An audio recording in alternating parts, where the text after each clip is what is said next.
Hello everyone, this is General Storm here again, and today I'll be doing the second of my Disney Villainous reviews. This time, we will be going over Jafar, the main antagonist of the film Aladdin. So, if you haven't seen my first one, I recommend watching it, as it gives all the rundowns of what I'm explaining in the video. So, just watch that one if you don't understand. As per usual, Jafar's villain guide has really good art. It has awesome art. And it basically similar to Maleficent's. Just goes over his objective and how to beat it. So here's Jafar's game piece. He has one of my favorites. It's a cobra with Jafar's hat on top, and it looks really cool. I like the kind of silvery black. It looks really cool. Yeah, I really like Jafar's piece. Now, Jafar is interesting because he's the first villain I'm going to be talking about, which has a lock token on a location in his realm. As you can see, in his case, it's Cave of Wonders. And what the lock tokens in this game do is they basically act as a limit that you cannot go here or play cards here when the token is present on it. Jafar, once again, has 4 locations in his realm. Our first one is the Sultan's Palace, which allows you to play a card, activate an ability, which means to certain cards have this symbol on them, and when you're at a location that has this, you can activate that card's ability. You can vanquish, and you can do a fate action on another player. He also has the Streets of Agrabah, in which you can gain a power, do another fate action, discard your hand, and play a card.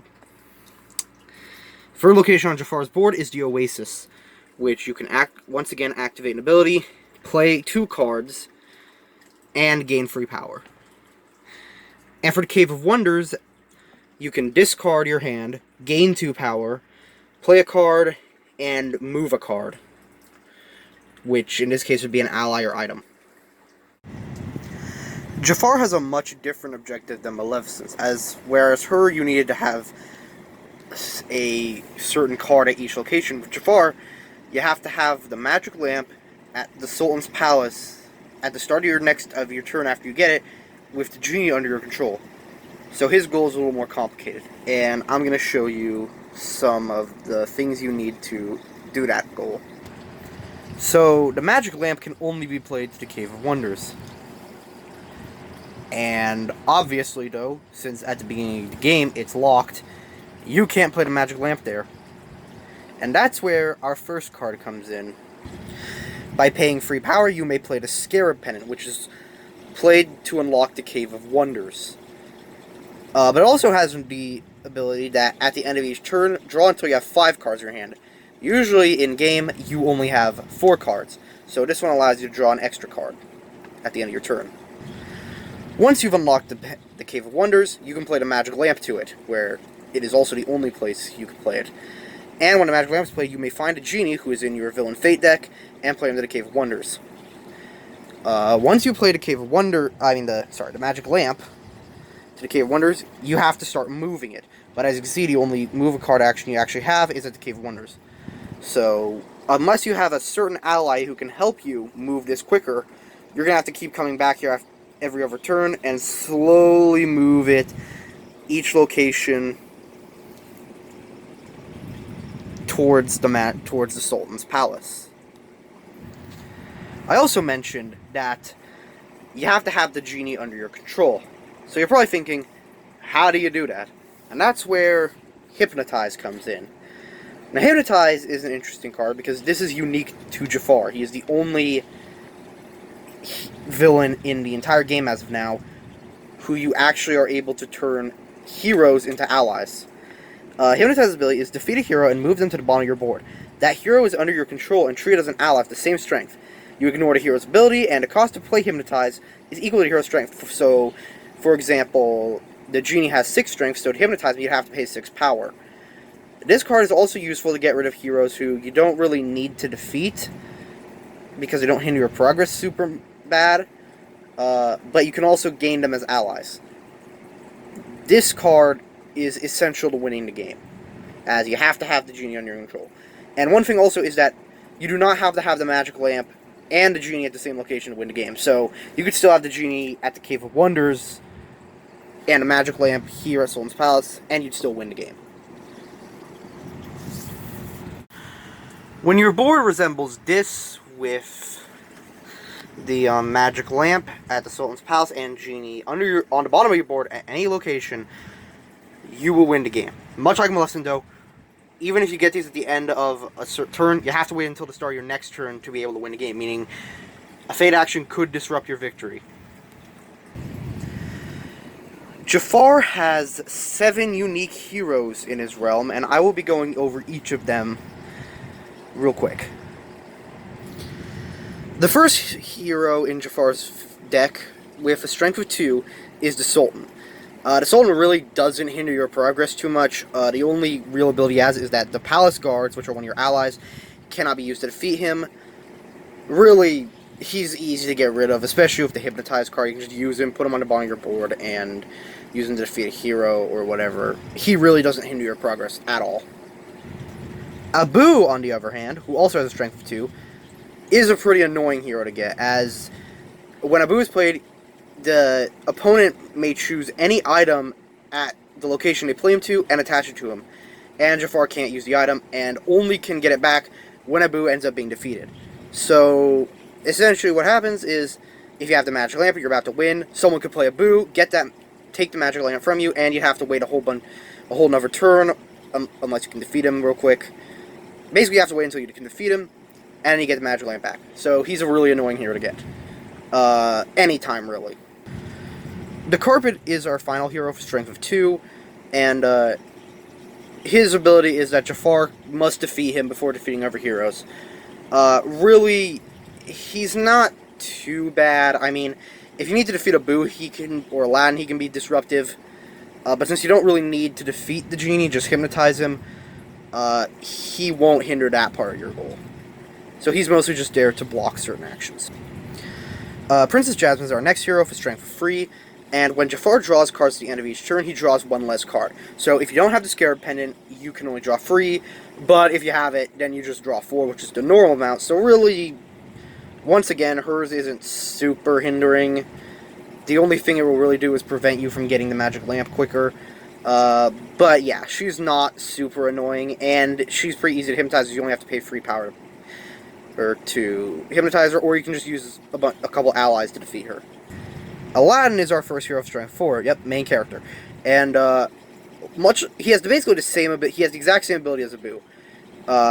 You can attach an item at his location to him, and Jafar can't use it. And like Abu, you can't get that item back until you defeat him. So essentially what attach means is that, say, you play him to a location that has a magic lamp. Basically, magic lamp goes on top of him like this, and it's basically at the top of the board with him until you defeat him. So yeah, pretty annoying. He's pretty annoying too. Raja, the tiger, also has a strength of 4. And he gets +2 strength for Princess Jasmine in Jafar's realm, which would mean he'd get 6 strength if she was there. But once again, he's not super hindering to your goal. He's just more there to block your actions and be annoying. So yeah, really just not much to say about him. The final hero is the one you need to win the game, the Genie.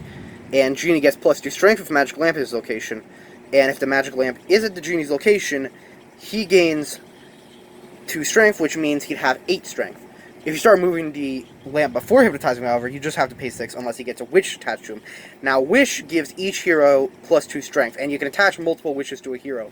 So by the end of it, he could have like 12 strength, to be honest. So yeah, but hypnotizing him is essential to the game. So basically, if you get him, you do not want to defeat him, no matter how much you want him out of your realm.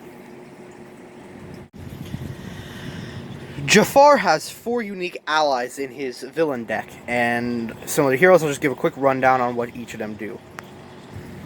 Our first ally is, of course, his pair Iago, strength of 1, who you have to pay 1 power for, voiced by the late, great Gilbert Godfrey, rest in peace. And as you can see, he has an activated ability that you have to pay for, though. But it says, move Iago and one unattached item at his location to an adjacent unlock location. Meaning, for example, if he was at the same location as the magic lamp, you can move Iago to the next location and take the lamp with him.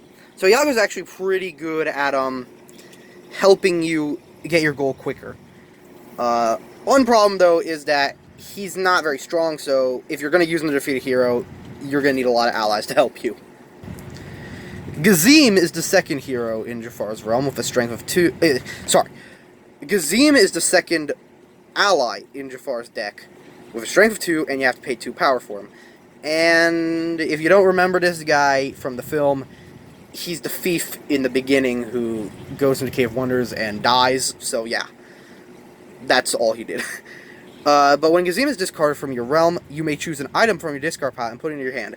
So, really, the only reason that would help you is if you had the magic lamp discarded, you could use him, you could get rid of him, and then you could put the magic lamp back into your hand. The palace guards are the next ally with a strength of 2, with 1 power each to play, and there are 3 of him in Jafar's deck. There's no additional ability to them, but playing multiple of them to a location can give them more strength, so they're pretty good to use to defeat heroes. The final ally in Jafar's deck is Razul, the captain of the guards. And he has a strength of 3 with a cost of 3 power. And the cost to play allies to Razul's location is reduced by 1 power. Meaning, for example, if you wanted to play a palace guard to his location, you actually wouldn't need to pay for them. You could just play them to his location for free. So, yeah. Overall, Jafar's allies are pretty useful to defeat heroes, but they're mostly also useful for helping you achieve your goal quicker. So that was my little rundown on Jafar, this Villainous game, and he's definitely a more complicated character than Maleficent, but he's also pretty fun to play. A lot of people, for some reason, really, in the Villainous community, do not like him for some reason, and I don't really understand why. I mean, his goal is actually pretty fun, and he's a pretty fun character to play, at least in my opinion. He may not be everyone's cup of tea, because it takes a lot of waiting to get what you need. But overall, I think he's really fun. I'd argue I actually like playing as him more than I like playing as Maleficent. And yeah, so that was my second Villainous review, and keep in tune. I will be uploading the next one, or I guess making the next one at some point soon. So yeah, hope you enjoyed, and if you enjoyed, like and subscribe. And I'll see you guys in the next video. Bye-bye.